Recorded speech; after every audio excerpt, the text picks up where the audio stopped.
বাঙালিদের খাবার নিয়ে খুঁতখুঁতামি না লেজেন্ডারি। ইনি খাবেন ঝালমুড়ি, কিন্তু এনার মুখের ঝাল ঝালমুড়ির থেকেও বেশি। এটা কি ঝালমুড়ি না বুড়ি ধরতরি? একটু মুচমুচে দেখে দাও। রোববার মানেই মাংস ভাত, কিন্তু দাদুর মুখে মাংস দেখে হাসি নেই কেন? কষা মাংসটা একেবারে লেকের জলের মতো টলটলে বানালি। শ্যামবাজারের ট্রাফিকের মতো একটু থকথকে হওয়া উচিত ছিল। মাছের বাজারে বাবু হাতে নিয়ে পেটটা এমন ভাবে টিপছেন যেন সাক্ষাৎ মাছের ডাক্তার। এটা ইলিশ না বালিশ? রসগোল্লা হলো বাঙালির সবচেয়ে বড় আইডেন্টিটি। সেই রসকে মুখটা এমন নিরস কেন? রসগোল্লা নরম আর গরম না হলে একেবারেই গোল্লা। তোমার কি সবকিছুতেই প্রবলেম? হ্যাঁ, তুমিও রেখে দাও।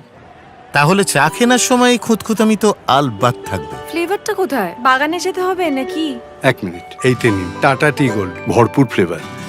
দেখছেন তো, লেজেন্ডারি খুঁতখুঁতামি। কারণ খাবার একদম খাঁটি হওয়া চাই। তাই আমাদের ফেভারিট টাটা টি গোল্ড, খুঁতখুঁতে বাঙালির মন মতো চা।